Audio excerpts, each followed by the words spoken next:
Welcome to another episode of the Inside Bite. I'm Tim Schaefer. I'm here with Rudy. How's it going? Hey, what's going on, guys? Games, and more games. Too many to keep up with at this point. Yeah, there's a lot going on, so we're actually doing something a little different this episode because of Yep. that. In general, I mean, outside of playing whatever you've been playing, how's life been this last week? Kind of slowly accepting that summer is over, and I know for everyone hates the summer to be over. For me, especially, obviously, because I have to go back to work.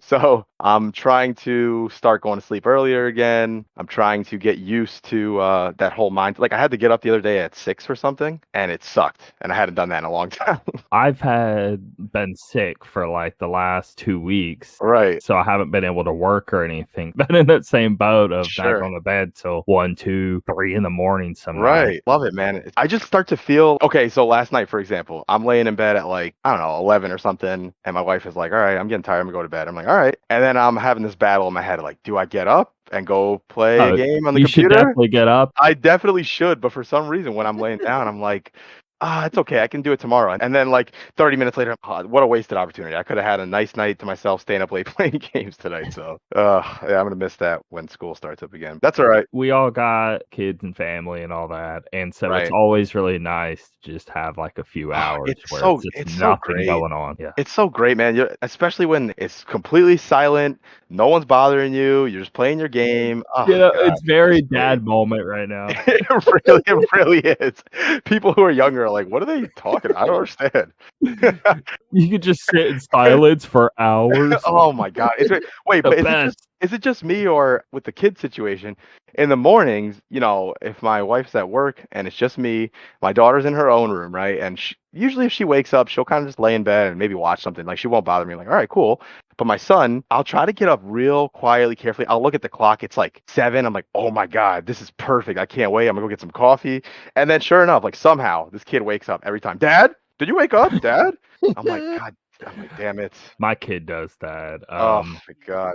He always wakes up before any of us, and over the years, so we finally got it down where Okay. he won't mess with me. He knows like Oh, good. how to get this, how to get that, or whatever. Good. But I'm still waking up, and he still finds some reason to wake me up. Too funny, man. It'll be like 6:30 in the morning, and he's asking for the most stupidest. Like, where's my Beyblade, bro? It's 6 a.m. Yep. They gotta have it at that exact moment. Or my daughter will walk in and she'll know she's screwed up. Dad, before you say anything, I'm sorry. I know you don't want me to wake you up, but and then it'll be something really dumb. So yeah, totally get it. Listen, I'm committed. I have, let's see, today is Saturday, right? So I got Sunday, Monday, Tuesday. I got 3 days left. I'm gonna try my best to stay up these next few nights because I gotta catch up on some of these games, man. I'm Your falling last behind. chance. Yeah, last chance. So But speaking of all these games, so I want to go over all of these recent releases that Sure. came out in the last week because maybe some of them is even like 2 weeks, but we didn't talk about them, and there's a lot of stuff going on. I thought it'd be fun to look over the reviews of them all, see our own interest levels, our impressions, or our reviews, whatever it may be. Just go down the list of different releases, see where we're standing with all of these games because there's just so many. So this first one here, I've been championing this with some people only because this all stems from not even Game Boy Advance days, Game Boy Color even. I think Right. it's like a Mario Tennis Game Boy Color game that has an adventure mode or RPG mode thing. Same with there was a Pokemon trading card game, Game Boy Color. I remember that. Yeah, it was, you actually ran to different areas on the map, and it was an RPG. Obviously, you'd go into the battles, and it was a Pokemon card game, but it was an expansive world and RPG behind it. But I always loved that premise. Right. They did the same on Game Boy Advance with Mario Tennis. Recently, Golf Story was in that same vein. Yes. Of, you talking to different people, going on quests and all that. But I've always liked that style of game. This Dodgeball Academia is that. And so that's why I was really hyped for it. Is it like an open hub area kind of thing? Like you can talk to people and stuff? Oh, okay. Yeah, it's very much, if you ever think Golf Story. Yep, like that. Okay. I think it's more, I mean, I don't know if you ever played Mario Tennis Game Boy Advance, but It's I way did. more I like did. that Gotcha. than anything else. But I'm gonna go down here of just different big outlets and what they scored and stuff. Now, not many people reviewed this game. I was Right. able to find a Game Informer gave it a 9, Push Square gave it a 9, and then I couldn't really find anyone else reviewing it. I guess because it's just a smaller $20 game. I think 25 maybe technically, but on Steam it is very positive, 97%. So I did find that. And then I have played 2 hours, maybe 3, and it's been a very solid experience. And I would just give it an 8 on my impressions level. I was curious if you saw anything on it, any video, or you have any interest on it. We're going to go ahead and just stick to a format here of interest level. We're rating 1 to 10. Impressions, we're rating 1 to 10. Review, we're rating 1 to 10. Now, you don't have to take it so serious. This isn't some, I don't know, GameSpot review or something like that. And it's Right. a permanent 9. Just so we have a gauge on any of these impressions, interest, review, whatever. Just give a number 1 to 10. But yeah. So. And they can change obviously as you go. Who knows how you'll feel. But at the moment, so this game, I heard about it a little bit here and there in recent times. But then when I heard you talking about it more, I started kind of looking into it a little bit. First of all, I love the way the game looks. That really drew me to it immediately. Like I really love the art style in this game. Does your kid watch Gumball? It looks a lot like Gumball. Yeah, that's actually a good comparison. Yeah, she does. Like even some of these stills that I'm seeing on Steam, it just looks beautiful. Like the game looks really good. And then when I watched some videos in motion, it just looked like something I would see on Saturday morning cartoon or something. It looked really cool. I'm probably even more interested than I was in the past. I put a 7, but you could even bump that up to maybe an 8. Like I really kind of want to try this now. And it's $25. I mean, that's not too bad at all. So definitely interested to see. I need to see more gameplay. I haven't looked at that much gameplay yet. So the gameplay is very deep. You get different characters that you can swap in and out of your party. They level up. You have gear, all of that stuff. Very cool. I mean, I love the idea of taking a simple idea like dodgeball and making it deep. That's like the perfect gamer thing to do to a game.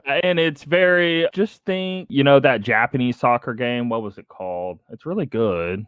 Kaluma 11. No, it's something 11. Anyway, but basically, like when you're playing dodgeball, you'll have different specials and different moves that you're using. There's different timings. Like if you hold the ball and throw it, you could hold it longer and it would throw it harder, or you could tap and throw it lighter. But you're trying to like maybe even fake them out in your throw. Think you're about to throw, so they go to catch, and then you throw, so then you hit them. There's a bunch of timing stuff like that. There's a bunch of specials you pull, curveballs, lobs, all that stuff. So think of again, Mario Tennis is the best way to compare it to.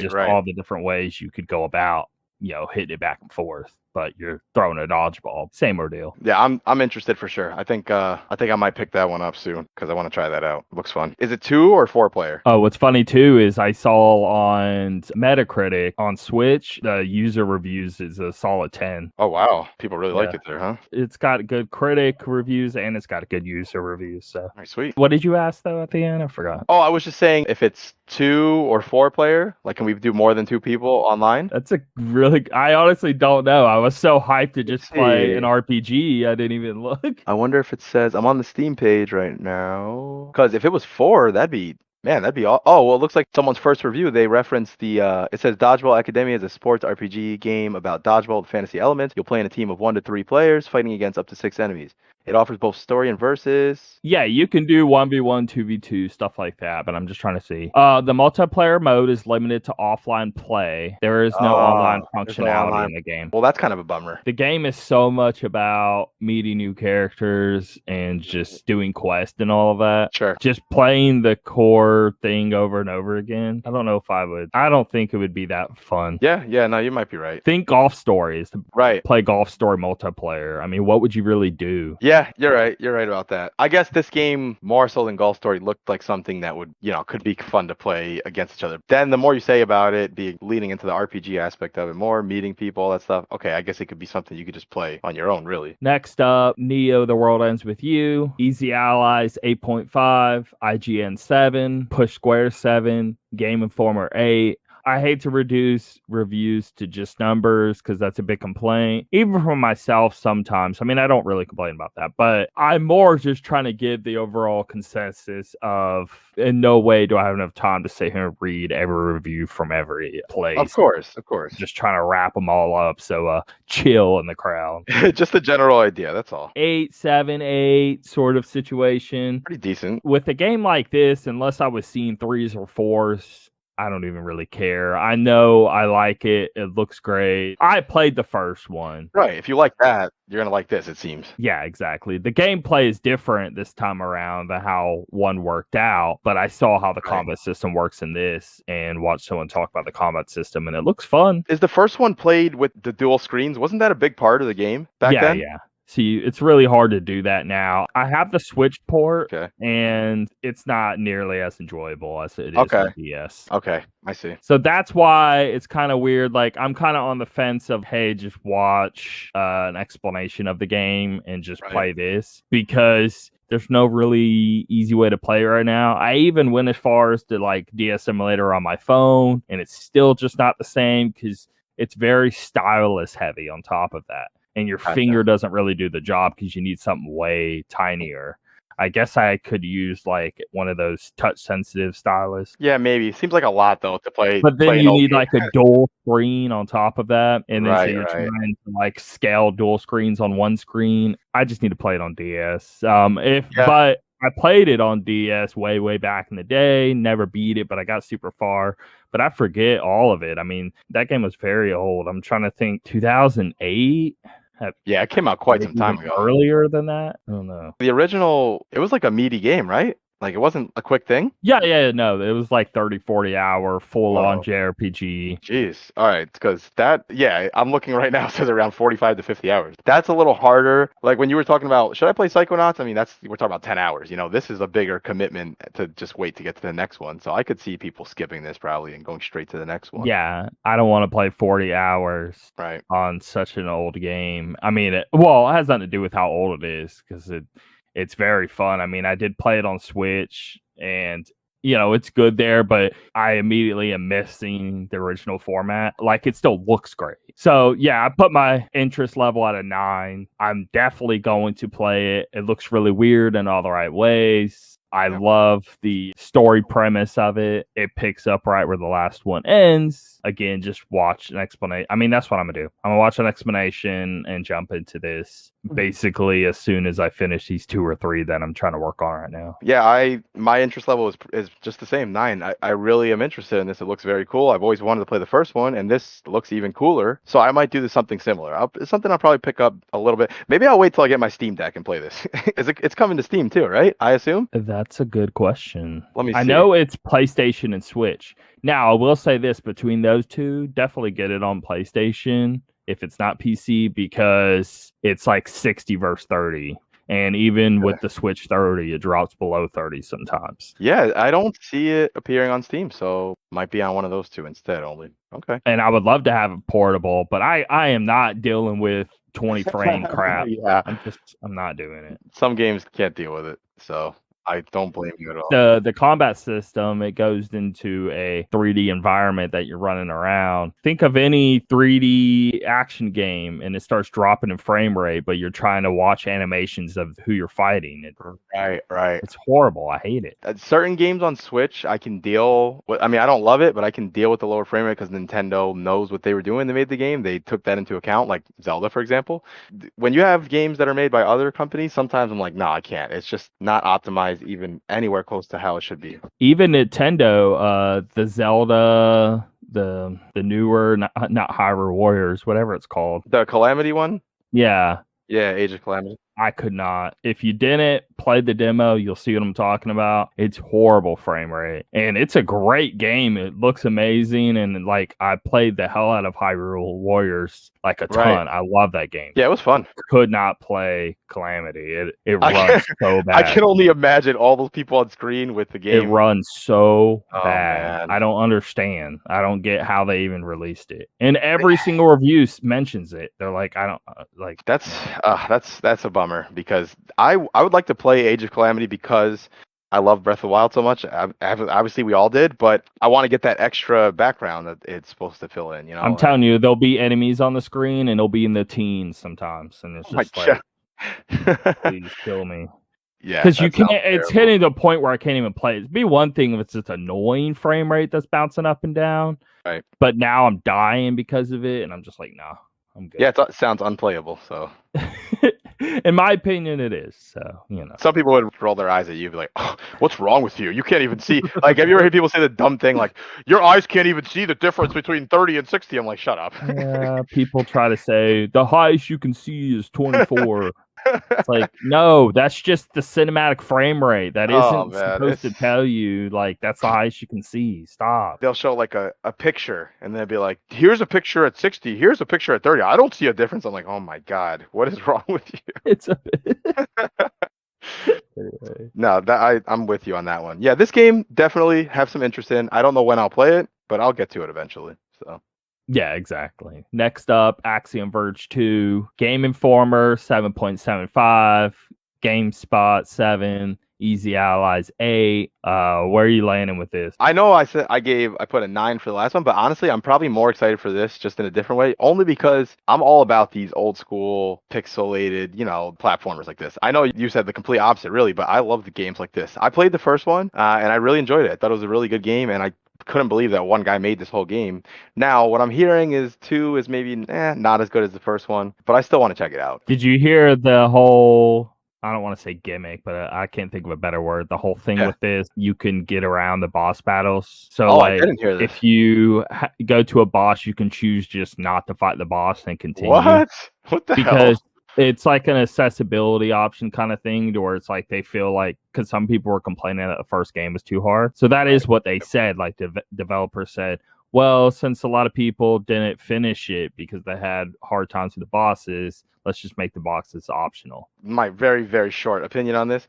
I think that a lot of people these days are conflating accessibility with just difficulty of a game, when I think those are two different things. Like, for example, The Last of Us 2 having all those options for like messing with the colors for colorblind people and making it so you could automatically pick up items and things like that. I'm all for that. It's trying to help people that legitimately like don't have access to all their fingers or something. Like, that's completely different to me than this. This is like, okay, we're just making our game easier to appease people who don't like. Just you could just play a different game, or you could just play it and get a little better at it. I mean, every game's not for everyone. I suck at racing games. That's why you won't really catch me playing the Forza games or anything. I'm terrible at those games. So. And I only say accessibility because that's what they said. That's what they said. Yeah. That's what they said. I don't know if I'm even calling it that. That just sounds like you're putting it easier. I'll be curious to see the stats after this time around. Did more people beat it or not? Like, I really want to see, did that make a difference, or did people? I think just drop people off just anyway? aren't beating it because they're just dropping the game. Right. People drop any game. That's what I think it really is. I don't think it's anything more than that. But yeah, I'm definitely interested in this game. But again, I know I'm starting to sound annoying with this, but I see it's not on Steam again, which bums me out. I don't know if this is on Epic Games, maybe. Maybe they made a deal. I don't know. I gotta check. But in recent, I want to say in this last year, things are shifting a lot. Right. So Steam isn't the indie king anymore. Nintendo was for the last 3 years, but even that's shifting, and it's hitting Xbox a ton because a bunch of people. Yeah, so now it's like Nintendo and Xbox, but it used to be Steam and PlayStation. So it's a whole different ballgame now. Something interesting has been happening on Steam with Nintendo games too that I didn't realize. I'm starting to see a lot of Nintendo, not first party, but Nintendo games in general are coming to Steam. Like Octopath Traveler came, and then I just saw right now that Bravely Default 2 is coming to Steam, which I had no idea that was happening. That's pretty cool. And I know Xbox got Octopath Traveler on Game Pass, which I thought was pretty cool. A lot of people need to play that. I'm telling you, if you had access to a new Xbox and you just look at the indie selection, I mean, they're currently doing better than Switch right now with the indie stuff, but it's only been about 6 months of this. So it's hard to say, will this last? How's it go? And all of that stuff. Yep. Because Switch was doing it for like 4 years straight. Yeah, no, they definitely were. This is very, very recent with Xbox, but they are getting huge bangers on their side when it comes to indies. I can think of at least 3 or 4 games. They're some of my favorite games ever that were indies that came out. So I'm all about the indies. Keep bringing them on. So yeah, my interest level is a 5. I rarely play pixel art 2D platformers only because it just feels like an oversaturation of them. Yeah, There that's true. is so many. Every week there's a new one, and it's supposed to be really good. That's And definitely true. I don't know where I'm even supposed to start, what I'm even supposed to play. I can't play through them all. Like what, that Owlboy one? I love Owlboy. Oh man, that was one of my favorites. There's a ton. I'm telling you, There's a lot. There's a lot. if I were to begin to figure out what to play, I'd be at a list of about 150 that were Yeah. like not 9 or above in ratings. So Yeah, like, it's tough. You gotta weed through them. And if I was gonna recommend you some pixel art, platforms, I would put Owlboy towards the top because man, that was a good one. Axiom Verge too. It looks like something I'd enjoy, but I don't know. I don't think it looks like it's gonna be blowing anyone away. It's just something. It's like a comfort food for me. I like games like that. They're fun to just play on your downtime. And yeah, I we'll guess see. it's the perfect like Switch thingy. It is, yeah, and it's on Epic Game Store. I just checked right now. So if I don't play that Oh, anytime okay. soon, maybe by the time I play it, it'll be on Steam anyway. So All right, next up, Aliens Fireteam Elite, Game Informer 6.5, PC Gamer 7, IGN 7, GameSpot 8. yeah, I wasn't really too high on this game. I honestly, until maybe a week ago when the reviews came out, I didn't even know about this game at all. I had not seen one thing about it, and then I watched the review. I was like, this looks all right. But okay, if this game came out maybe like 10 years ago or something, I'd probably be all over it. But there's just too many good games. It just doesn't seem like something that I want to really spend my time on when I could be playing a game like Psychonauts 2 or Ghost of Tsushima DLC, So I don't know. Would it be something I would try out? If you had it or someone else had it, wanted to play, probably, but it's definitely not something I'm excited for at all. What's a number? I put a 4 on there. I just really don't have a lot of interest in this at all. Yeah. Now, I'm throwing a 7 at it because it does look like a fun co-op game, but everything you said is what I feel. Right. I'm just like, I'm in that boat, and I have been for a while. I really need a good co-op, but Ghost of Tsushima really needs to be it. We just need to play Legends. Yeah. We got to and play that needs to be. I would much rather play Legends than this game go up. But I see a lot of videos, it's because it came out last day or two, and I'm watching, right. And it's one of those things to where it's just mindless fun. They're going through waves of enemies. Right. It looks good. I mean, it looks old. Like, it definitely looks like a 10-year-old game. Right. And there isn't anything interesting about it other than, oh, this will be fun to go through with a friend or two and just shoot the crap with them. Sure. But I doubt I will. I know myself. I'm not going to get it. Yeah, I think we both know truly. Let's just say sell, right? Okay. Hey, I see it $7, right? You always see that $7 Steam sale or something. Right. Hey, let's jump on this. Hey, you should get it. It's on sale. And we play through a few levels. And sometimes you end up really liking it, and we'll clear through it in a few hours. Other times we're like, nah. But hey, at least I only spent $7. Yeah, that's exactly where I'm at with it. I'd probably pick it up on a Steam sale, maybe try it out once, and then that's about it. So. There are 2 Alien games I do like, though. Alien vs. Predator, it was like 2010, I want to say. It was just one specific mode in that where it was waves of enemies, but it was like horror. Oh, okay. It was called Survival, and it was so much fun. It was one of those where like it's very dark, and your flashlight enables you to get around the room, but they're coming from like on top of the ceiling, all along the walls. It's like floods of them and huge crazy monsters and all that, and it's very, very scary.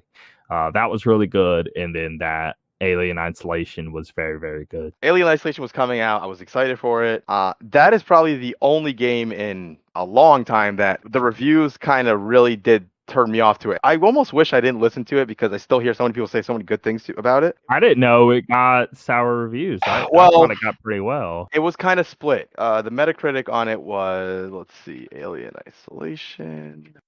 Alien Isolation Metacritic. I would throw a solid 9 on it, if not higher. It's a pretty decent Metacritic. I mean, it's 81. It's not bad at all. Well, that's on PC. I don't know if it's different for the others. But besides that, though, I just read one review in particular that, for some reason, made me not want to try it, and that was the IGN one. And when the way he was talking about it, it's not even a score. It sounded like all the things that I don't like about horror games in one game. Like, it was too long, apparently. They gave you that feeling that you have in like a game like Outlast, where you feel defenseless, which is fine. But when they do that too much, it makes me it's like that feeling we described with like Mr. X. Not like that. Okay, good. I'm glad to hear that then, because that is a game that I have wanted to try for a long time.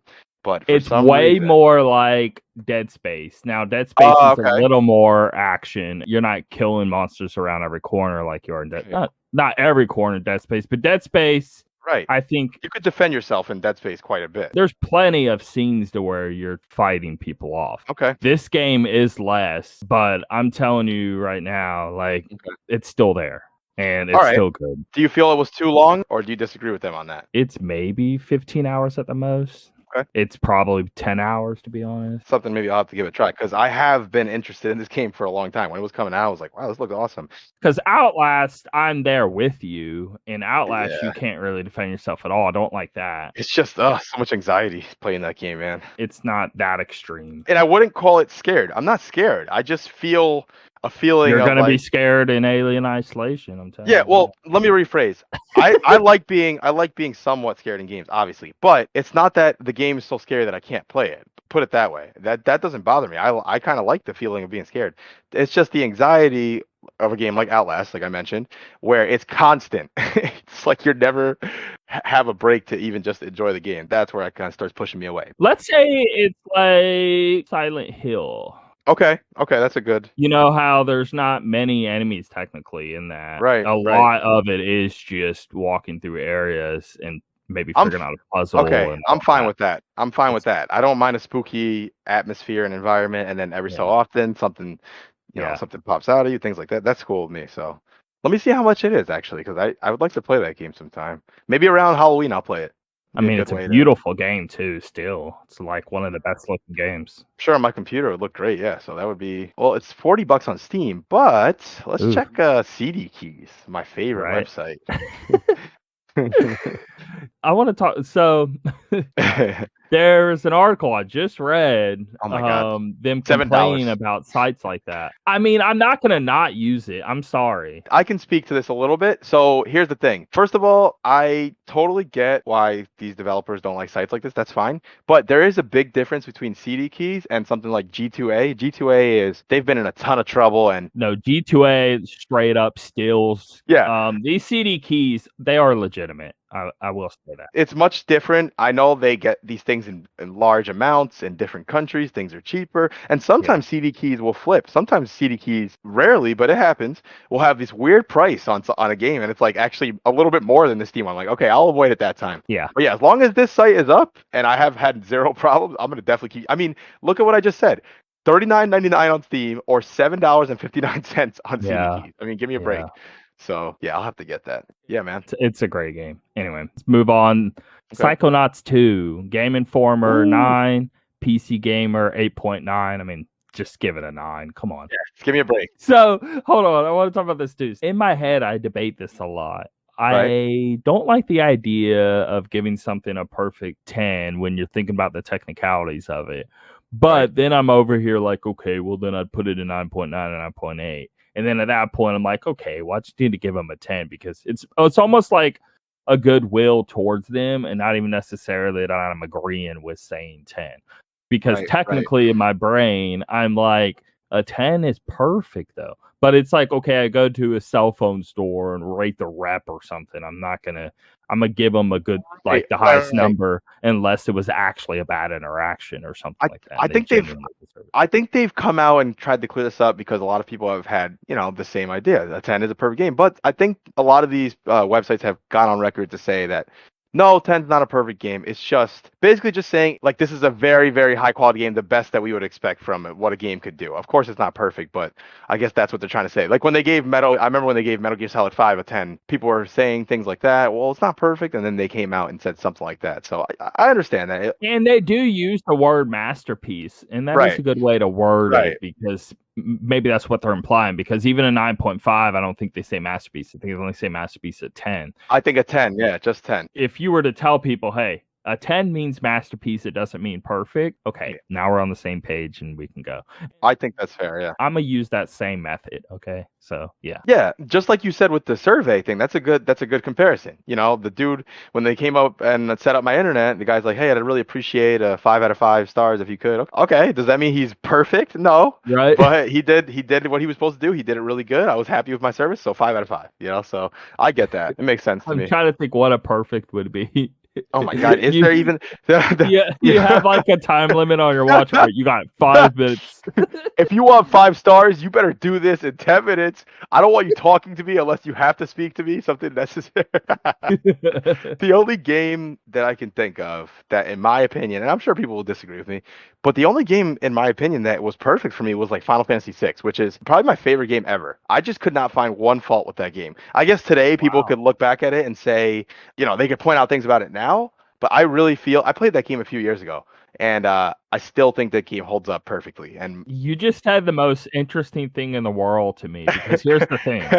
Final Fantasy 7 is my 10 and my that's your perfect game and my favorite. yep, And yep. I always feel hipster and jealous or whatever because it's Right. like 6 is like, dude, that feels way more legit and OG and cool. I've tried playing 6 multiple times and I'm always just like, Fall off of it. yeah, I mean, I'm never thinking it's bad. I'm like, dude, Right, right, this is right. good. It's just 7 had me so much like Sure. on the edge of my seat. What the hell's gonna happen next? This couldn't be any crazier. But I guess that's where my brain always is at. I'm always in that Yeah. Psychonauts, Mario, Kojima brain of like, dude, if you can just throw the craziest things my way and I don't know what the hell I'm looking at and I have to spend Right. like 10 minutes and hit the pause button and Sure, figure sure. it all out around every hour or two. Like that, I couldn't think of anything better. So I'm very much in that vein. And then like and 7 does that a lot, but Yeah. 6 really doesn't. But 6 feels so every time I play it and I see the Right. story, and if I was to look at a blueprint of like the script or like Sure. how it lays it out, I would be like, dude, this is like top tier, super excellent, amazing stuff here. Like Right. maybe they could just, I don't know if they remake it, would it fix it? Would it ruin it? I don't know. I can tell you exactly why I think the game is so perfect without going way into this. It's just that the game, and I played 7 first, by the way, and I absolutely loved it. That was like my favorite RPG ever for a long time. And then I played 6 later on because I'd hear so many people talk about it. Kind of how you mentioned, like, oh, 7, forget 7, 6 is the best. I'm like, okay, what are these people all talking about? Let me check it out. And man, I was blown away. It wasn't just, and I was expecting what I had in my head from 7, this crazy story, all these twists and turns, and it was 3D, which I mean, obviously you look at 7 today, it doesn't look great, but still, it was a different It helped at the time. right, right. At the time it was great. But when I started playing 6, I was just blown away that these little pixelated figures, and the game does look great still today. That's the good thing about pixel art back then.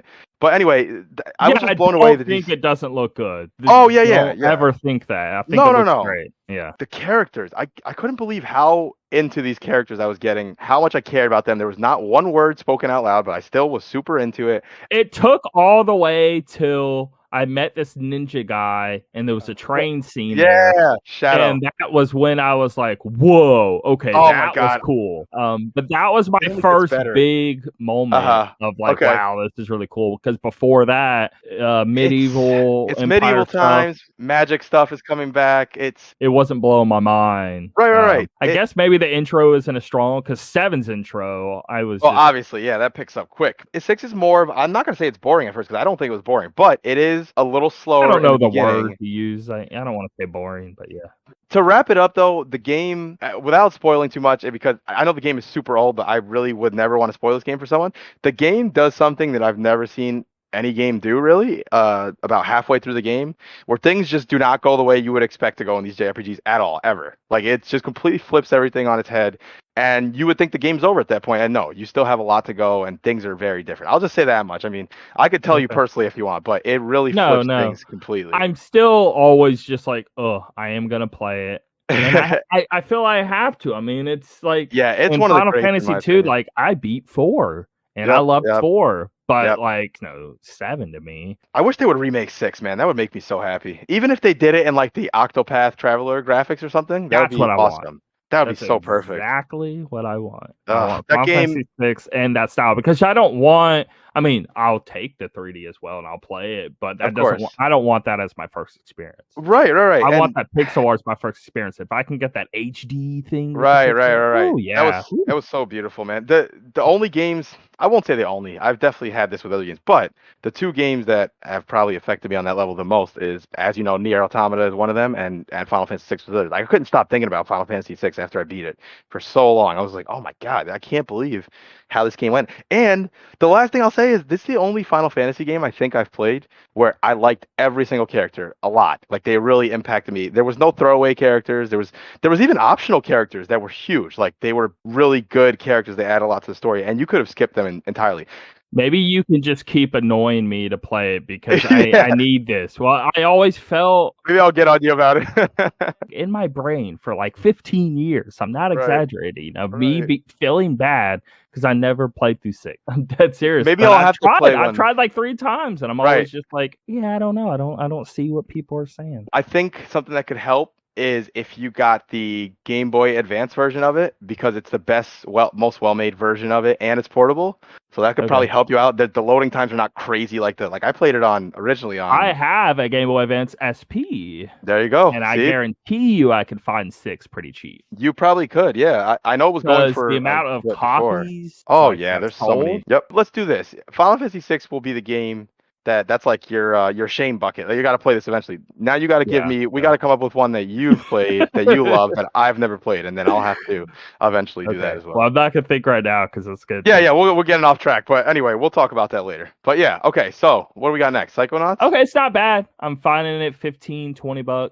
Oh, Yeah, great. I'll do That's it. super cheap. Okay. Yeah. But GBA, because so here's the thing. So these mobile things are coming out. Oh yeah. Forgot But about it that. could also drop console. But here's the thing, it doesn't have the GBA content. It's purposely the original games because they wanted to keep to the originals. But I did play Final Fantasy 3 and 1 in this style. I just like downloaded whatever, played it. But what I'm saying is I was very impressed. Okay. It is way better than I thought it was going to be. This is, without it going all the way to Octopath levels, Right. This is HD, first of all, and it's very good pixel art and all of that. Okay. It is well done. It is just the core content, nothing more. I played 3 on DS, so it had like that 3D remake, and Yeah. I liked it. It was, it was like they had like the little cute little characters and stuff. It was different. But 3's whatever. 4 in that same style was great. 4DS was up there. I never beat that one. That's one I still have to beat. For some reason, I never saw it through. If I can choose, I always would like the original pixel art. I just love it. I just like it. Never gets old to me for some reason. I just love how it looks. These versions now, and 1 through 3 came out, and then 4, 5, and 6 are coming later this year. I want to say September. I might have to play 6 again when that comes out. I may have to do it because my God, and maybe that's how I play it, because I'm telling you, I am not like, oh, I'm against playing on my phone. I'm actually pretty big on playing my phone. I play on my phone a lot, but it's because I'm using a really fancy controller that's like $100 backbone. Yep, I get it. Anyway, I'll go that route because it's coming up here real soon. I guess I'll miss out on the GBA stuff, but I think it's just one dungeon that apparently is even that good anyway. Yeah, I don't know for sure, but it's something like that. I'm looking right now. Man, this whole bundle of 1 through 6 is $74. Jesus Christ. So I'll wait till they're separate, and then I'll go for They it. are separate. I can't wait, man. I'll probably play that again when we get there, so. Okay, completely sidetracked. All right, sorry, yeah, sidetrack. It's the most interesting thing because over anything else, I've always been the most guilty of not playing that. Oh man, even if you play it and you let's say you end up being like, it was okay, whatever. As long as you played it, that's all I care about. Because to me, that game was like, I'll never forget that game. So. All right, so Psychonauts, Game Informer gave it a 9, PC Gamer gave it an 8.9. That's what started the whole. That's what started it. GameSpot gave it and I'm always GameSpot, GameStop. It always annoys me. It's hard to you confuse them easily. GameSpot gave it a 9. IGN gave it an 8. Easy Allies gave it a 9.5. Know what they're talking about. IGN, I saw that. I don't know why I'm getting upset. It was like, okay, it's just an opinion, whatever. But I'm still over here thinking this is freaking godly. It's an amazing How dare game. you give it an 8? Yeah. Anyway, and then I see someone else. I gave it like a 6.5, and I'm like, all right, I give up. Christ. the hell is wrong with that person? Easy Allies 9.5 review, though. Do we want to read this? Minor complaints truly sizzle into nothing, though, when compared to the gigantic achievements of Psychonauts 2. And the minor complaints earlier in the review were basically mentioning, like, the combat could Yep. be better and the platforming could be better, I guess. Yep. But it's like, okay, those aren't 10 out of 10s, but in no way are they bad. And I don't even know if I even really agree with that, though, because They're not like, bad. They're just simple. They're not bad though. They're just, it's just, it is what it if is. It's you not. made it more advanced, it would kind of hurt the game, though, because Yeah. you know how you're in that whole, like, you're in someone else's brain and you have to traverse Right. and all of that. Dude, I mean, imagine if it was like super. Let's say the combat was like of that. What's a good 3D platformer with good combat? I'm trying to think. let me think. With good combat, I mean, God. Okay, it's Devil May Cry. Okay, it's Devil May Cry combat. It's Psychonauts. Dude, Yeah, can you imagine? That. No, I would want that. I have the perfect reason why this should be the way it is. In the first Psychonauts, the very final level is called Meat Circus, okay? To make a long story short, basically, Raz's mind combines with another coach, Oleander's mind, right? And him, when he was a kid, his dad was a butcher. And when Raz was a kid, he was in the circus, right? So when you combined these two, you had a meat circus, which is, of course, right on brand for Psychonauts. But anyway, the point is that this level was so incredibly hard to do with the platforming. It got too complex. You had to climb all these levels and swing and land on little pixel perfect areas, and at the same time, the little version of the coach is getting hurt, and you have to save him and bring him up. This is what happened when they tried to make it too complex. The platform, people really hated that final level. So I think they're very smart to keep it simple. The thing we love about Psychonauts is the story, and it's fun to play and see the wacky world. Right? It's not about making all this stuff super complicated. So I think they did the right thing with this. But even the combat, I mean, did you play the casino bit yet? No, not yet. I'm not that far yet. You haven't done much of the combat, because that's whenever the combat first starts. I mean, there's a little before, but not much. Gotcha. But right there and going forward, there's a lot of it. And you get a lot of moves and all of this. But what I'm saying is you're switching between a fire move, a psychic beam, using these. You upgrade your punches to where you can eventually like slam down. Pretty much like the first game. All this stuff was in the first game. I'm glad they kept it very similar. I want to say there's like 7 or 8 skills in total. You can swap between them. As you're fighting, and the enemies are actually pretty hard in this game, and I'm having really fun encounters with fighting, and I'm like, man, this combat system is great. I've been thinking this whole time because of how diverse it is and how different your moves are and how different you can even approach them. Like, you can get where you can like ricochet your side beam and hit other things to the left or right as well. It gets really, really fun. Anyway, but I keep seeing multiple reviews say that. That's why I mentioned it has nothing to do with this. But I keep people saying like the platforming could be a little better, or the action, and I disagree. I think it's exactly where it needs to be. Right. Totally agree. And the last thing I'll say is they had some minor complaints about the fact that you have 8 powers and you can only map 4 of them. And you have to switch. Well, if you what are you gonna do?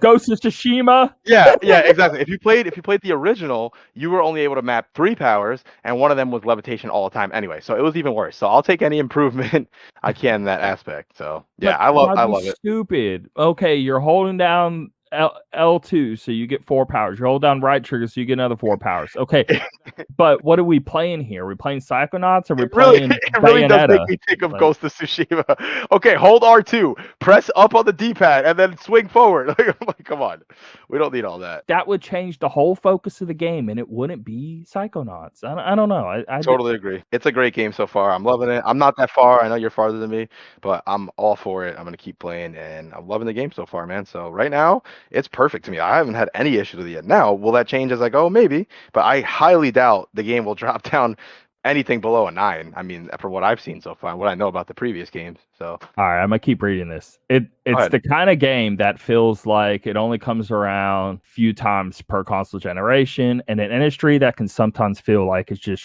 regurgitating the same cynical product repeatedly. Psychonauts 2 is a beaming ray of unbridled imagination. Not only does it perfectly capture the spirit of the original, but it improves upon it in nearly every conceivable way. The game is a celebration of creativity, and an incredibly joyous one at that. Awesome. I agree. I have an impression of a 10 right now. It has yet to drop. maybe by the time I finish, I'll be like, okay, it was a 9-3 or something. And I think what we should do is we should start taking games like this that we're both playing, and we can do like a spoiler cast or something. Once we both beat it, I'd love to talk in depth about that game. So Exactly, because this game too, more than others, you really don't want to spoil it. Oh yeah, totally. Only because it goes so crazy, and if you were to even get an idea of some of the things, it would ruin it when you saw it, because you would have to explain too much to get someone to even understand what you're even saying. And then by the time they saw that same thing, now the excitement's gone. So. Right. Let's see if by next week maybe we're done. If not, the following week we'll make that the topic. That'll be fun. It's my current game of the year, though. I don't know how much that is saying. There's been good. There's been quite a few. Like if I quickly look at my list here, let's see.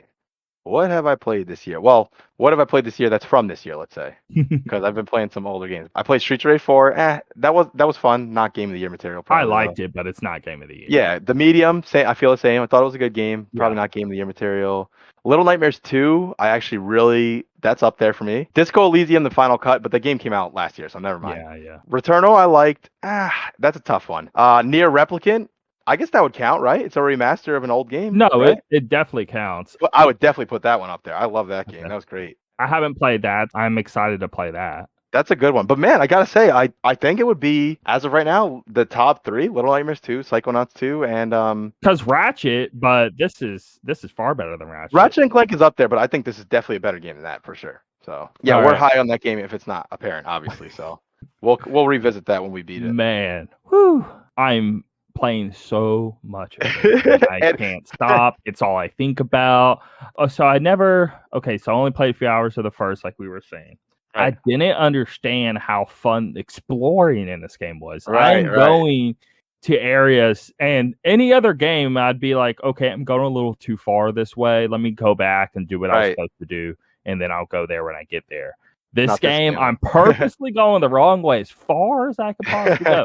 And it's been rewarding me. Yeah. So around every little nook and cranny, though, why I'm really doing it is because I'm finding these cards, I'm finding these level up things. Figments and everything. Yeah. Very cool stuff, man. Next, No More Heroes 3, Game Informer 7.75, Destructoid 8.5, DualShockers 8, IGN 6, GameSpot 4.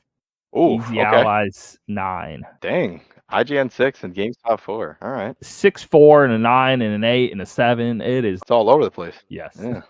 This has always been the case, I think, with this series. 1 and 2 is very much in the same vein. Now, I've never seen a 4. Yeah, that's low. And I did watch the video review of that. Man, hey, you can tell he says throughout it multiple times, like he's trying to convince you. He's played the previous, he knows the references, he plays all the time. He keeps regurgitating that he loves the series. Oh my God. And I'm just like, dude, you're saying it so much to where it sounds I really think he's lying. Like, because when he starts describing the game, you can tell he doesn't understand what they're even trying to do. And I'm like, I thought you played these games. Like, why don't they get people who actually are familiar with the source material? Like, if you have two choices, one guy who's familiar with No More Heroes and the other who's not, then obviously you're going to go with the guy who knows the game. Now, if you have two people who don't, okay, fine. I just think they don't have anybody that even does. Right. A lot of these websites, I mean, IGN's probably the only big one right now where like they're running a website and they have enough readers where they can sustain themselves without going under. Because any one of these other websites, they're technically making less than they did the year before. Now, so still sustaining themselves and they still love doing it, so they're trying to still be around. Sure. But I think I was reading something about 6 months ago and listening to something about it too, and they were all saying none of these websites are sustaining themselves outside of IGN. That's crazy. Man, I think the only reason IGN does is because they broad to so many different things they do. Yeah, like that's true. That's true. And comic and all that. They get enough viewers to go to their website to get the ads to pay, so then they can sustain themselves, but it's not like they're like rich either. With this game, I have heard of the first two. They were always something I knew about. For whatever reason, I just never played them. So my interest is not that high on this. It's only a 6 I put, but it's not because I think the game looks bad or anything. It's just not a priority right now. That's all. Nothing I'm dying to play right now. Just like I was saying earlier with games being weird and throwing everything you can at me to where I'm just like, wait, what? Every like 5 seconds. It's my favorite thing. And No More Heroes does that a lot better than. I mean, it's one of the best in the industry that does this. Okay, that's cool. Have you played any Suda 51 game like Killer 7? Have you ever I played? played Killer 7 back in the day. I never played No More Heroes games though. It came out on 360, and I can't remember the stupid name of it. Whatever. Yeah, I don't know. I've always heard his name thrown around. I just didn't ever know what games in particular. Besides No More Heroes, I knew that one. I wanted to read this Easy Allies review. Yeah, go A for it. lot of tremendous work has been done on the characters, menus, music, and many other aspects of the presentation, which only makes the environments more jarring. For a game jam-packed with incredible ideas, it's odd how boring it is to explore between missions. Whenever you're doing like side stuff and having to travel to different spots and all that to do side jobs or just extra things on the side for money and all of that, you have to like get in your bike and drive around, and the little hub area is complete trash. Okay. It runs horrible. It's like 20 FPS, if not even lower in some spots. It's very, very empty. It looks crappy. It runs crappy. There's nothing to really do. There's no like finding any special secret things or anything like that. Gotcha. It's okay. just incredibly like GTA 3 is way more diverse of a city than this by a landslide. Even not even just size. If you were to take the same section of the size of the map, it's still just like there's nothing there. But in 2, they made it because the first had the same problem. So in 2, they just made it where you just select things on a map and you didn't actually walk in between. But they added it back in 3 because some people missed it. Just make it good then. Right, that's it. That. Especially if this is your third try. I mean, come on. So let me continue the review. All right. Still, such disappointments are more than made up for in ways that only writer and director Suda 51 would think of or dare to include. Without giving anything away, Suda is able to show off so many of his passions in ways that come across as incredible, authentic, and endearing. Playing No More Heroes 3, you really get the sense that a nerdy kid grew up that got to make a otaku project of his dreams. It's beyond clear that Suda cares about this series from the bottom of his heart, and that love is what makes this game so special. No More Heroes 3 is not just a good Suda 51 game, it's one of the best games of the year. Okay, good. And I watched a lot of video on this, different video reviews and stuff like that. And if it started getting too spoilery, I stopped. But yeah, people are actually pretty good with this. They didn't really show anything too bad. All the stuff they show was in the first like 2 or 3 hours, I've noticed. Sounds like you're getting what you want as a No More Heroes fan. It sounds like, at least. Yes. And the whole point of the game is like you're going through like the ranking system, and it's not just a boss rush mode. There's also areas where you're fighting stuff before you get to the bosses as well, and then each area has like a boss over it all. 3 changes it up a little to where like aliens are like extracting you, and you go to a separate spot to fight, and then you go just to the boss itself, so it's not in the same theme. So it's a little different in that boat. I kind of miss how 1 and 2, because the whole area is a theme, and then you eventually lead to the boss. But they're saying, without giving it away, that it's just as good in that premise as well. But apparently it's too spoilery to explain why. So all right, we'll just have to wait and see. But the combat looks, I mean, what makes No More Heroes good, sorry, is just like the combat it's super bloody, it's super violent, it's cursing every other word, there's a lot of sex in it. It is one of the most mature games you'll ever play, and it's really funny that they're just Nintendo only games. Yeah, that is hilarious, actually. And I think he does that on purpose. So. No, you'll have to let me know your thoughts as you play that game. My interest level is a 10, but I saw here you put 6, but you're not really into these games. Right. You never really played any of them, so I mean, I get it. That's all it is, honestly. I don't think the game looks bad by any means. It's just, never been something I've so played. 1 and 2 were 30 FPS on Wii. I tried emulating 2 just now, but I can't get it to 60 because they locked it on 30 on Wii, and it breaks the game if you try to just unlock and do 60 anyway. Everything just goes haywire. Anyway, but on Switch, they released 1 and 2, and they actually upped it to 60 and then put it in HD. So play it there, but you really should play No More Heroes 2. If you're doing 6, that could be it, because that's my favorite Wii game. Well, Super Mario Galaxy, second favorite Wii game.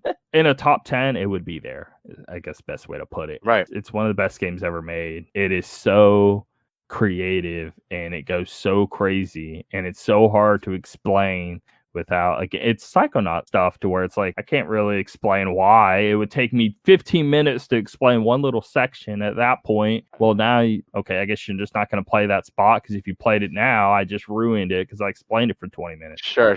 No, I think that's something that I could see myself playing too, especially if it's on really Switch now. weird. It's really, really weird. I mean, the very first, right whenever you jump on the scene, right when the game starts, he's just like, and chop someone's head off and blood flies everywhere. Oh my God, I gotta check this out. That sounds awesome.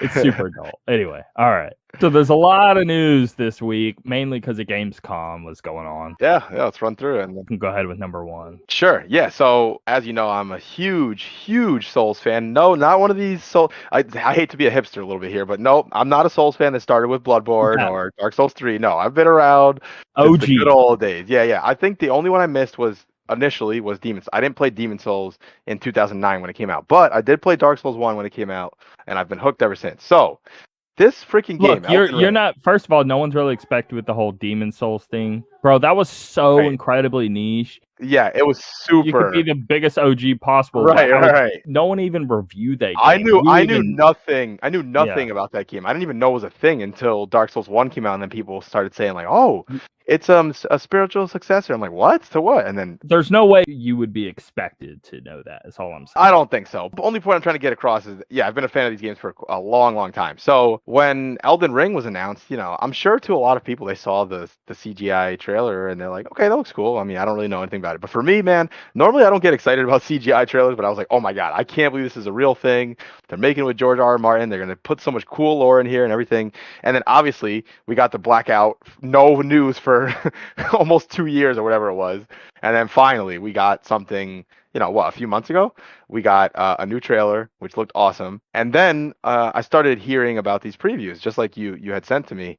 And it just sounds amazing, man. It sounds like everything I've ever wanted. It sounds like anything that was missing in Souls games to me, which was not much, they added. It's Breath of the Wild meets Dark Souls. I want to say, don't say Breath of the Wild. I want to say just say Ocarina of Time or something. Yeah. Maybe that's a better comparison. Zelda, because you're traveling to different areas on a map like Ocarina of Time. Right. But Breath of the Wild's a whole nother thing. I think it's more Ocarina of Time. It does have these areas where you ride your horse into and you get off, and you have this sort of like contained area in there. Yeah, that makes sense.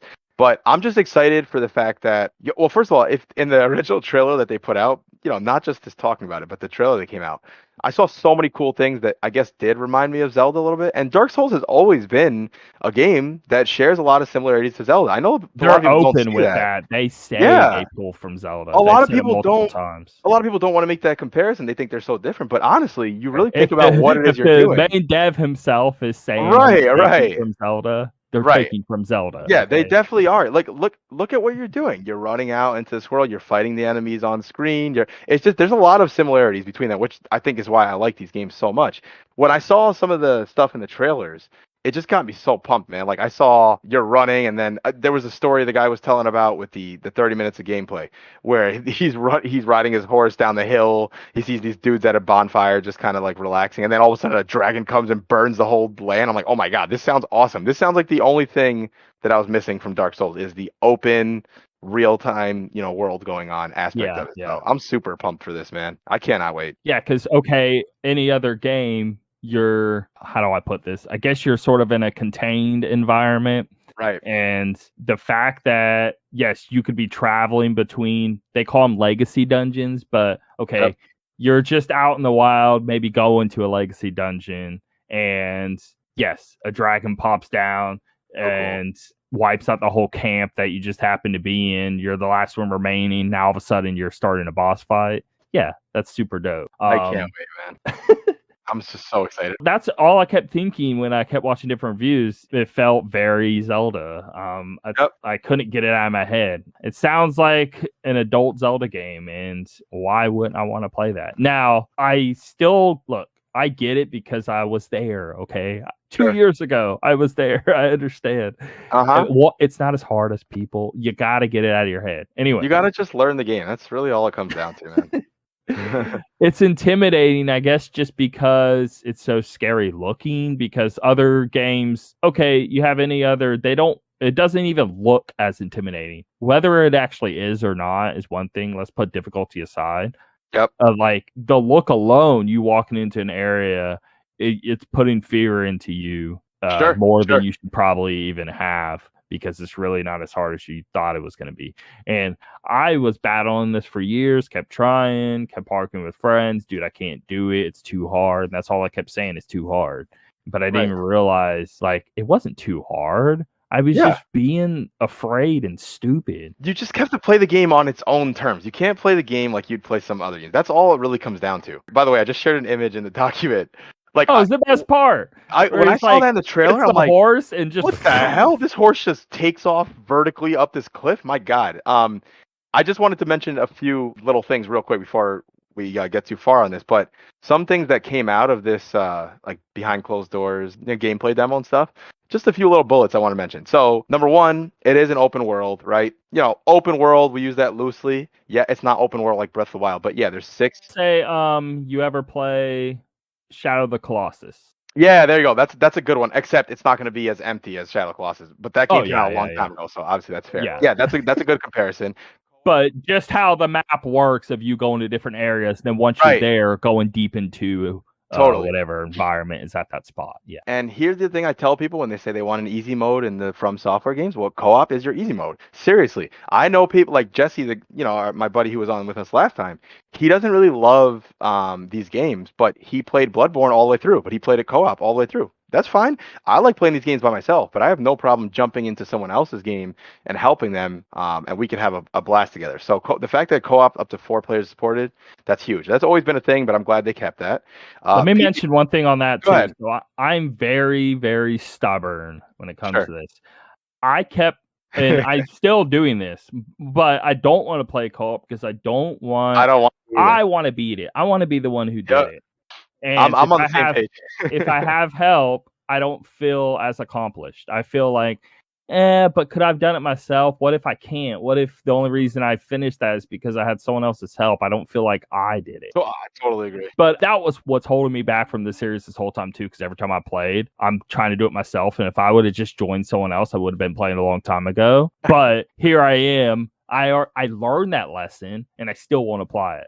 I'm like, nope, I'm doing it myself. It takes nothing away from you if you play this game co-op. That's fine. But for me personally, and it sounds like for you too, I feel crappy about it if I get through this really It's a personal thing. It has nothing to do with judgment on others. It's totally separate. There were some bosses in, like, I'm thinking of Dark Souls 2. There was this, like, ancient dragon. First of all, it's optional. You didn't even have to fight him. But, of course, I wanted to fight him. It was incredibly hard. I mean, you're on this big, huge arena. You have to run, as far as you can before he blasts you, kills you in one hit with your fire. And I tried, and I tried, and I tried. I just kept losing. And I even went as far as I summoned someone in. We started fighting him. And the guy was, like, clearly some really skilled player. He was destroying the dragon. I'm like, no. I turned it off. I'm like, I can't do this. No. And then I came back in, tried a few more times. I was like, I can't beat this. And I went to sleep, woke up the next day, and I beat him my first try. Like, sometimes you just need a little break, and you'll feel way better. I have spent days, if not a week, on a boss in these games. Yeah, it happens, man. It happens. And whatever. I mean, that's just part of it. It's fine. Yeah, I'm excited to have that feeling again, and you feel great when you finally beat him. So, but yeah, so some other new things. PvP is not new, but they're unclear so far what that's going to be like. In the past games, PvP has been a range of things. You could be, when you go into your human form and you're stronger and you have more health, you can be invaded. That was always a thing that some people loved, some people hated.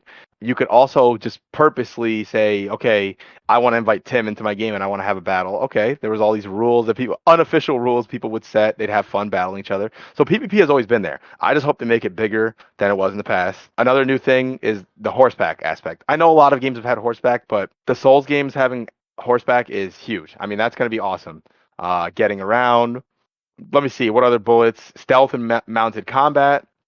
I like that stealth is going to be in it. It's never really been a thing in the past games. You've been able to sneak up on enemies a little bit, but it's never been. This is genuinely stealth moments. I did listen to that in one of the previews to where he was sneaking up on the people around the carriage or whatever like that. Yeah. Yep. and he was able to get the item and nobody actually saw him. He took one dude I out love with that. I love that. a sleep arrow, made him That, that knocked out. that's so And then cool. the fact you even have a sleep arrow. Yeah, that's super cool, man. That has me really excited. And the other thing that I'm super pumped for is summons are back, but bigger. So there's always been in these games, you've always been able to either A, put down a summon sign and have your buddy come in and help you, or there would be NPC summons that you could summon right before a boss door, like the fog door. But they're focusing on this way more now. And this is what Miyazaki said, a quote he said, "These spirit summons, we feel like, as well as there being a large variety to them, they're a nice collectible hidden element within the game world to discover and to equip as you go. They offer a lot of different strategic options, but also the player might find that they just like a certain enemy tagging along with them. A certain summon pleases them aesthetically. So there's a lot of strategic and a lot of personal touch to these summons." This sounds like a Pokemon or something. Like you have this little, Exactly. Think, okay, Diablo 3, you summon a yeah, dude and he runs off and helps you fight, whatever. Now, I'm thinking Castlevania, because a lot of times, and some of them, like GBA ones and DS, you can kill them. Bloodstain did it. right. You Yep. kill one and sometimes get the crystal, and then now you can summon them out there to attack. But this actually walks along with you as well. And then apparently you can stack up. The guy was saying, dude had 6 of them at once. Okay. It's just The awesome. fact that you can summon all of these different monsters that you've fought before and they can fight alongside you, dude, that Right. is so cool. That I was can't. hands down the coolest thing I've ever heard with this game. It's huge for me personally, and I'm sure a lot of people share this opinion with me. I just feel like these games have always been like a cut above, and they're just making it better now. So it was already, if they had just come out with, Elden Ring, which is another Dark Souls like game that plays like the old ones, maybe a few little things, I would still be happy. But the fact that we're getting way more than that, it just has me super pumped, man. But yeah, I can't wait. January is not that far away. One last thing he said that I want to mention, there's some quotes here that sound pretty awesome. The boss design, which has always been a huge point of these games, they do such a great job with it. But he said one main theme of the main bosses of the game in particular are that they are essentially demigods, and they inherited the mad, tainted power of the Elden Ring shards once it was shattered. We wanted to depict these beings as Dude, not it just sounds like creatures. Lord of the Rings. Like, how does I it not? know, I know, and I love that it sounds well. The next thing he says has me really excited. We wanted to depict these beings as not just creatures and horrible monsters, but they have an element of heroism and an element of mythology to them. Essentially, they are the old gods of this world. They each fell to madness and fell to ruin in their own individual ways. So while there is heroic and mythological elements to them, they are also going to have this very mad taint and this deep-seated ruin to them. So the Dark Souls games have already done this to an extent, but you could very easily miss this if you don't dig into the lore. So the fact that they're going to make it a little more blatant, like, oh, you kind of feel maybe a little bad while you're fighting this enemy after you hear their story and why they're doing what they're doing and what their Let's intent just was, you know? say, instead of reading the description on a ring, Right, you're right. seeing it unfold in front of you maybe more now. That'd be cool. Super excited for this game. I'm definitely grabbing this the first day. I can't wait for this. Super pumped. Are you going to All get right. this day one? Yeah. I'm all about these games now. I'm playing Sure. Sekiro right now, Oh, actually. love that game. I want to say 10, 15 hours in. I just Sweet. beat the part to where it's a boss. I want to say he has 4 arms. It does poison and has big sword. Oh, I think I know what you're talking about. Yep. I don't think, maybe he doesn't have 4 arms, but Is it a mini boss though, or is he an actual boss? no, he's an actual boss. Gotcha. Okay. It's like a burning city.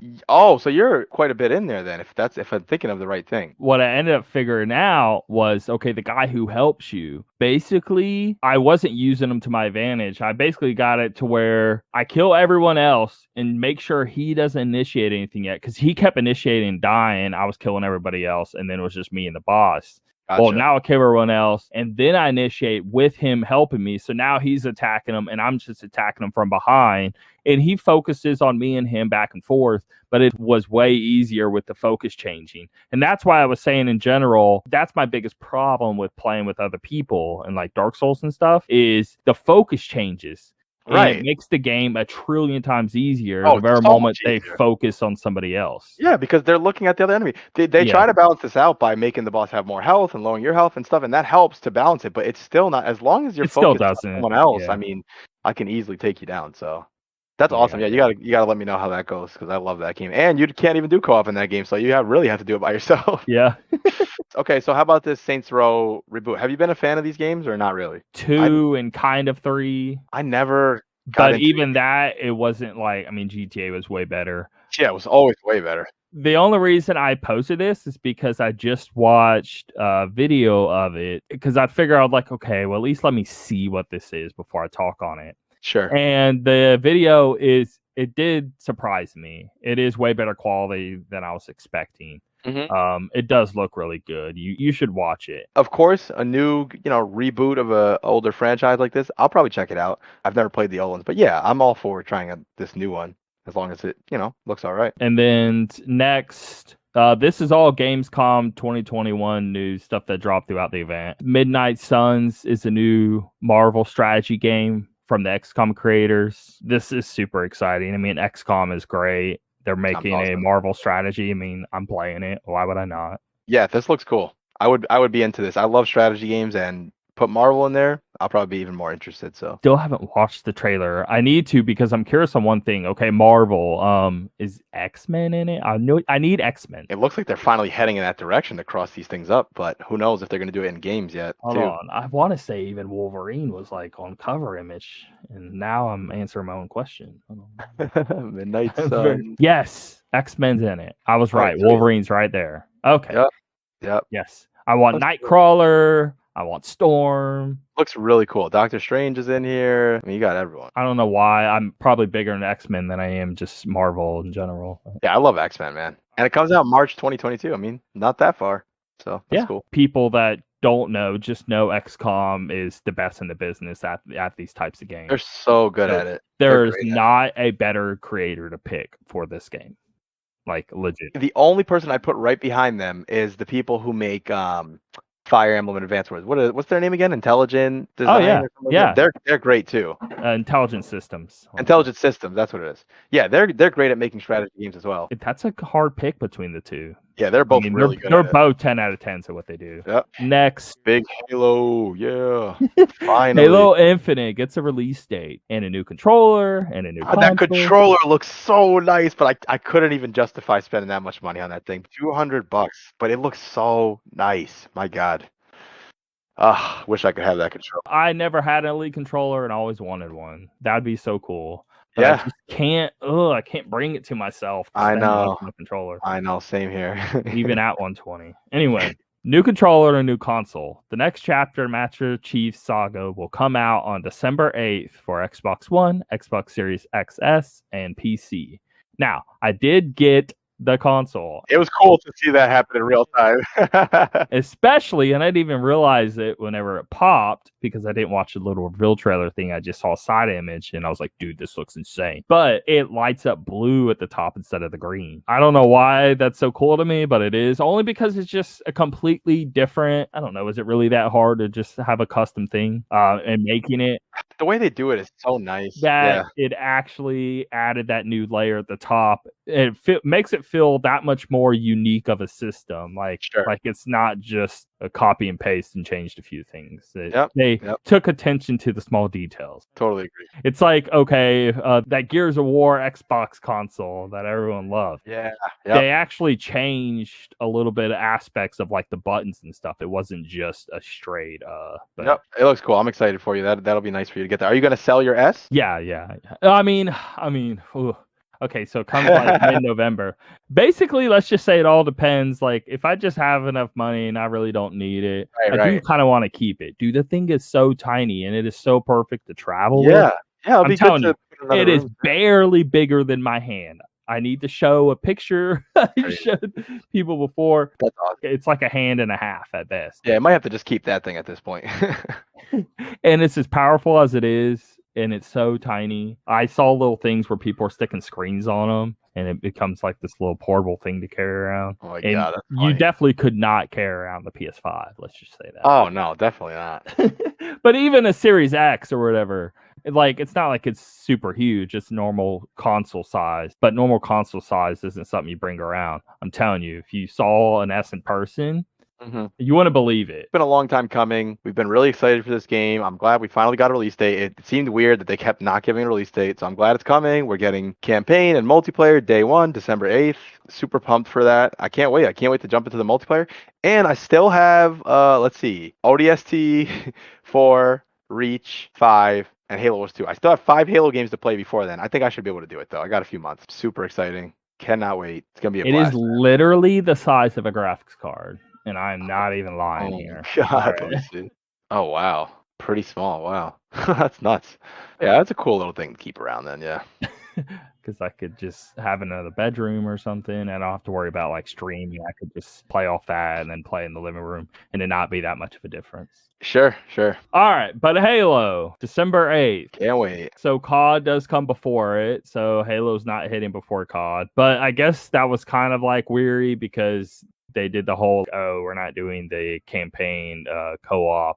And so them cutting some things made me be like, okay, they really are pushing as late as they can. And December Right. 8th is what they landed. Thank God I get my system before that. I think my system's like November 11th. It's awesome. Think of that release date. I mean, I think it's kind of a weird release. it's actually going to hit this date. I think it is. I think they know better at this point. I think if they find some problem from here to December 8th at this point, they're just going to eat it. They're just going to say, we cannot delay this game again. I think they know that this release is pretty important. I think a lot of people who are maybe on the fence are looking at this game to see how it turns out.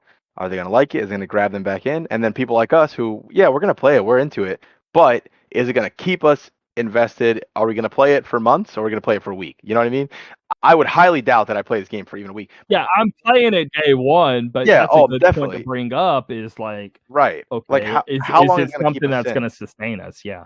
Right. If I could see myself easily playing this game, no matter what, for at least a month, right? I know I'm going to give it that much time regularly playing it. Fine. But is it going to be a game that we're still playing, a year later? Are we having that much fun? Are we both enjoying customizing our guy and unlocking these battle passes? And they're adding new maps. They're adding new, if they do all that, then it'd be great. I could see us playing the game for years, probably, So I hope they nail this. I don't think it's going to be delayed again. I'd be shocked if it gets delayed again. And yeah, I'm looking forward to it. I think the date, normally I'd be like, I'm not really into this date. It's kind of late. But in terms of the competition with the date, right. Battlefield and Call of Duty, I think it's smart. I think it's smart to try to get out of that window because let's face it, I think Halo is a much better game than any Battlefield and any Call of Duty. Players are going to go there because that's what they know. Right. Halo hasn't been in the scene for years. Exactly. So they need to pick a quieter spot to get in. It's on Game Pass. The multiplayer is free to play. They're trying to make this as available as possible, which I think is smart. Yeah. Get as many people. You might grab someone who's been a lapsed Halo player for years, and you might pull them back in. They might be, oh my God, I really love Halo again now. Let me go and play the campaign now, and let me keep playing this every day, So here's exactly what's going to happen, though. The sales are not going to be good when it releases because it's free multiplayer. What's going to happen? I mean, you have the Halo fans that are going to buy, but what I'm saying, that's maybe 5-10 million at most, okay? Which is good. First of all, that's great. That's still a good console sell, and I think it will hit in that time frame because there's at least 10 million Xbox fans that love Halo, okay? It's still a big franchise. What I'm saying is the majority of people, the masses, they're going to get the multiplayer. And then 6 months later, if the game is still good, that's what's going to matter if these campaigns start selling or not. Basically, not that it's going to be bought 6 months later, but that's when we'll be able to gauge it. So if someone's playing it for like a week or two, being like, man, this game is incredible. I want to go play the single player, and then they go and buy it. That's the majority of the sales that's going to come from. And they know that. They need people to play it as easy as they possibly can, so they will then go around and buy the campaign. Yep, totally agree. So let's wait and see what happens with that. But I'm score a sub for Game Pass. Either way is a win for them. I'm pumped, man. It's gonna be great. So looking forward to that one. So that's another good question too. So a lot of people, hey, drop $60 the campaign. Hey, I just subbed to Game Pass and play. That's going to suck a lot of people in. Is Game Pass, because right now it's at like 26 million subs. Is Game Pass going to be like 50 million next year because of Halo? Is that a possibility? That's a good question. I could see a lot of people subbing to it just to play the campaign. Let's say the multiplayer is good, right? It hits, it has players, like it has Apex or COD or any big shooter, right? It's hitting numbers of those. They're going to buy the campaign if they like it that much. Well, I don't want to buy the campaign. I just want to pay Game Pass. I'm saying like Game Pass could get a huge boom from this. It could. It's definitely a possibility. Next, Horizon Forbidden West. Well, not that much to say about it, but we finally got a release date of February 2022. Sounds about right. Yeah, February 18th is coming up. We have an official date, and we also have the 60 FPS patch that came out for the original Horizon Zero Dawn. I haven't replayed the game on PC when it was already like that, so I doubt that's going to make me want to go back to it. I might eventually go back to it and play the DLC because I never played the Frozen Wilds, which I've wanted to. So yeah, this is good news. I'm glad we finally got a date. I knew this game was not going to drop in 2021. After they were so quiet for so long, I was like, "There's no way." Why would they even begin to act weird on it if they were confident otherwise? Like Right, if there a exactly. moment you show any sign of like, yeah, we're not sure if it's going to come. Okay, then it's not going to come. All right, Like, right, just and say it. and this game, I'm fine. I'm fine with this game coming out in 2022. We have so many games to play, and I'm excited to play this game. It looks great. I don't want it to drop near Zelda again because whether it's fair or it's not fair, it affected my opinion of this game. I still love this game, but it was being compared to Zelda all the time, and I love Zelda way more. That's why I still haven't played it because I'm Right. still doing that. I went and tried to play it.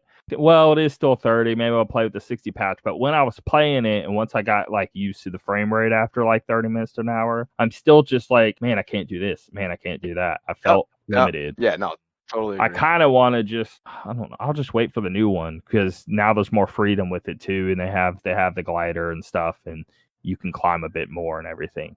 Horizon Zero Dawn, I mean, the point of the game was like, yeah, the combat's really good and it's not really about traversal and all that. But that's what people say. Yet when I'm playing it, what am I doing the whole game? I'm traversing. Right. That's exactly And what the traversing isn't as good. So I can't help but think that. I don't know what I'm supposed to do with these thoughts. I'm just still just like, I think the game is really good. I just the timing of it didn't work well for me. If this comes out in February and Zelda drops in, I don't know, let's say, I don't even know what.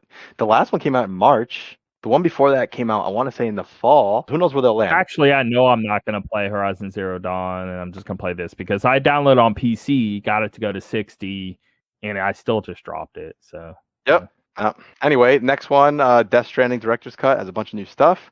This looks cool. I saw some stuff about it. I'll read this little blurb you put here. In the extended look at the director's cut, Kojima Productions shared new delivery tools like a cargo launcher. That sounds awesome. Boots that decrease fall damage. BuddyBot 2 was shown in more detail. It's a new feature that lets Sam Porter bridges carry more cargo or even ride along as BuddyBot does all the hauling. There's also a firing range where players can practice with weapons and train and compete for high scores. And lastly, racetracks to try to beat your friends online time trials. This is all really cool stuff. Is it enough to get me to play the game again? Probably not anytime soon, but this is awesome. I think this is great for people who've never played it or people who want to play it again. It'll be fun to have all this included extra content. So that's great. I'm going to get it. I'm going to play it again, but I'm just not doing it right now. I mean, I still have it pretty cemented in my brain. Mm-hmm. I want to give it another year or two before I would think about playing it again. But when I do, obviously I'm doing this stuff. Yep. So, yep. Yeah. Next, first look at Call of Duty Vanguard gameplay. Basically, there's a lot of people playing the alpha this weekend, and you can look on YouTube of the game. Okay. I don't think it looks good. I think it actually looks like one of the worst Call of Duties. Now, this is alpha build, like they're saying, but come on, first of all. They say that. Probably beta, but then when they do beta, that's like demo of like the final game before a month release. They're always way off on all that. But I'm telling you, it looks so... It's not even Call of Duty generic. It looks just like a weird generic shooter. It looks like I'm playing that cheap, weird Wolfenstein first-person shooter game that was on PC 2 years ago. I don't even know. I know what you're talking about. I forgot before they remade them. It's like that. I'm not too hot on it, but whatever. We'll see how much it sells like normal, and then we'll go from there. Next, Teenage Mutant Ninja Turtles Shredder's Revenge. I don't know if you've seen any of this, but they added April O'Neil to the game. But the game in general just looks insane. Highlight over that little thumbnail, and I'll actually bring up the video. It's like a cool beat 'em up. It's like they took the Ninja Turtles from the 90s and actually made it 2021, and just how good it looks, how fast it's running, how it looks. They know exactly, they're hitting all the right buttons. Basically. Right. I think this is looks incredible. I agree. So I want to point that out. All right. This Doki V game. Have you seen the trailer that I sent? Yeah, I saw the one that you sent in the chat. Looks interesting. It is the weirdest. I don't know why. It is just tripping me out.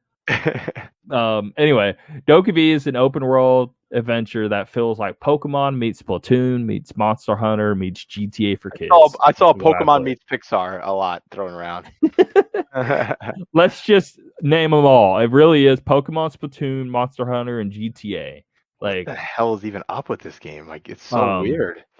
I think It it's looks just cool, though. it looks super technically impressive, but it Beautiful. also looks really almost too kiddie, to where it's like I feel kind of weird playing this as an adult. Right. 'Cause I'm But like, man, it is super beautiful. I'm watching the video now, and my God, it's crazy how good it looks. I felt like if I was a more emotional person, I would be crying at that trailer on its beauty. Right. I don't understand how they're pulling this off. I Now, don't know either. frame rate is dipping hard all throughout it, but they're working on it. They don't even have like platform set for it and stuff like that. It's going to be something another year or two, if not 3 out. But this looks like this is actually a current gen game now. Like that. Right. It looks like an Unreal Engine 5 game or something. It does. Like that. That's exactly what the thought I Yeah. had in my head when I saw that. The water looked like, geez, crazy. It's just the most impressive trailer I think I've ever seen. Just what they're trying to do, the scope of it. Like, you can get on a skateboard, get on a bike, ride through all out the city. Then you like go to the beach with your friends, or then you like can capture monsters and use the monsters to fight other monsters. And then while you're playing the gameplay with your main person, monsters fighting them, but then you can also fight them with it. It has like Monster Hunter combat to it. Pretty cool. It looks like Yokai Watch. Yeah, and they say confirmed for 2023 or beyond. That makes sense. This game is probably pretty far out. So Yeah. it does, I have to say, though, it is really impressive. The visuals are freaking crazy. So You guys just look it up. DOKEV. Doke V. You'll understand. It's just most impressive trailer I've ever seen. All right. Moving on. all right, Destiny 2 crossplay is now live. I do play Destiny 2. pretty cool. I'm still just like, I'm light on it. I play it a lot, but I play it in such small bursts, and I just need to play it more for longer, but I don't have people to play it with, so I'll just hop on, play some PvP, do a mission, hop back out, and I do that like maybe once a week. All right. I just wanted to go into the Blizzard thing. I don't even care about the actual story of this. I just want to mention anything going on with the Blizzard stuff going on as anything new develops. Right. I just want to keep up with it all. But Sure. Blizzard announced today that it will be renaming Jesse McCree and delaying the start of Overwatch's next story arc. The change comes from after the real-life developer from whom the cowboy character was named was let go from the company amid ongoing fallout from a California lawsuit accusing the company of widespread sexual harassment and discrimination. So they must have found something on the guy and got rid of him. Right. Now and they're using, but see, that's the thing. Are they just using this as a poster boy? See, we're doing something. Like the scapegoat. Or do they I think that's actually totally care? what it is. They're doing the scapegoat. I bet you if someone was let go, let's say, that was involved in all this sexual impropriety and all this stuff. No, but imagine it was someone that Tracer was named after, like the face of Overwatch. I bet you they would not even do anything. It's because McCree is a character that's popular, but not like the face of the game or something. You know, I think they're trying to look like they're doing something good here. Just like you said, I'm very skeptical of this whole thing, to be honest. It feels very poster boy. It doesn't feel real. All right. That's that. NES and SNES designer Lance Barr is retiring from Nintendo, almost 39 years. He just says, I'm retiring and moving on to other projects. I just wanted to mention that because it's just a piece of history that's unfolding. Cool. Thanks for your service, Mr. Lance Barr. 39 years. Wow. Great design systems, to be honest. I think they were quite brilliant. They were awesome, especially back then. They were like, wow, I can't believe how well this feels, how good this feels to hold. Back in the day. Forget like the controller and the games and stuff like that. The system itself, the aspect of like, okay, the NES being the almost VCR type thing that was appealing to us in the United States, but then in Japan it was completely different with the Famicom. And then like the Super Nintendo figuring out, oh, we need to learn from this because it's causing a lot of dust up in this system, and let's just top load it. Like, they're reinventing in good ways and still making it look good. Yep, totally agree. It didn't look like a boring black box or boring gray box. There was actually stuff to the design of the system. Especially, again, for back then, it was ahead of its time. So Oh yeah. Next up, basically, I'm still waiting on the PlayStation Plus games. Let's look again. Maybe they popped up today. September. Let's see. There's rumors. Don't Yeah, see anything every official yet. month. I Every just want time. to say this real quick. These rumors, they're never right. I Whoa, think I've whoa. seen one. I think I've seen one be correct in like a year, and Well, then what? A year later, I see one correct again. the Like, rumor is Overcooked All You Can Eat, Hitman 2, and Predator Hunting Grounds. okay, Excuse me. Hitman 2 and but Predator Hunting Grounds for click the PS4. very next link whenever you search Let's that, see. and Let's it's see. 3 completely other games. Let's see. And What then do we there's have another here? link with completely other games. Scarlet Nexus? What? And Fist, Forged, and Shadow Torch? Okay, yeah, these are very different. So, all right. Well, I guess we'll have to wait on that one. Well, only because I look at the end of the month, I'm always checking it because I have Gold and PlayStation Plus, and I'll just like to see what I'm gonna get or whatever. Of course, yeah. But PlayStation Plus always takes like they'll literally announce it the day before. Yeah, that's anyway. definitely. But we got the Xbox games with Gold. What do we got there? And the only one I actually care about through all this, Mulaka, that was a big thing on Switch, a big indie, but I'm whatever on. That's September 16th to October 15th. Zone of the Enders HD collection, that's what I care about. I knew it was that one as soon as I saw it. I haven't never played these them. games. Yeah, me neither. It's like, okay, cool. Kojima games I never played, I'm about it. It's HD collection on top of them. I don't know if you Metal Gear Solid 2 and 3, the HD collection, and I'm playing on my Xbox. It is a huge upgrade on Xbox. So I hate to sound like a broken record, but again, I'm checking if this is on Steam. It looks like it says Zone of the Enders Second Runner. I don't even know what that is. That's the second game. Oh, but I don't have the whole trilogy here, do I? It's just 2 games. Oh, 2, okay. Zone of the Enders 1 and 2. And this is just both of them together in one game. They released it on PS3 and 360 back then. But what I'm saying is, it doesn't look like the PS3 360 versions when you play them on the Xbox. They go from now 720 now to like 4K. If they were running at lower frame rates, it's like solid 60 now. They do that. I'm hyped because I've always wanted to play these, and now I get to finally play it in the best quality and all that. And I don't have to pay for it. So. That's awesome. It looks like Zone. I'm confused as to what the difference is between these two, but it says one of them says Zone of the Enders Second Runner, Mars, and that's apparently $29.99. But then another one is free, and it says the same thing. I'll have to figure this out. But I wonder why the first one's not here. You can play the whole game, I want to say, in VR, or you can get the free, and it's like one level. Gotcha. Okay.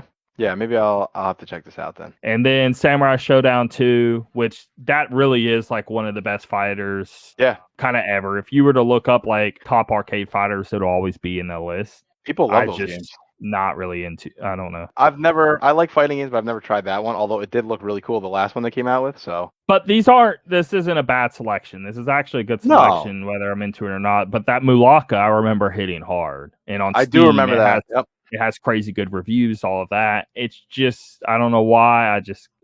I can't get into it. Yeah, you're going to have to let me know how Zone of Enders is, because I've always been curious about those games. Yeah, exactly. It just saves me a $30, $40 buy, whatever. That will do it. Yeah, good. I feel like we cover quite a bit of games coming up. I'm super excited. I mean, even some of these games, it was nice to talk about them, but I got to say, I'm even more excited for the next batch of games coming in the next week or two.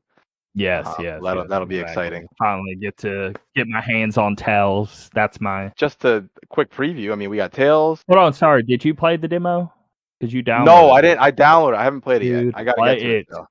No, I'll definitely play it before school starts. We got Tales. Yes, I gotta get to it. Only to be fair, you picked up a game I recommended quick, so I gotta play that. The Kenna game, the Bridge of Spirits. I'm excited about that. It's coming soon. I don't know what to think of that. It looks good. It looks very good. I just don't know enough about it.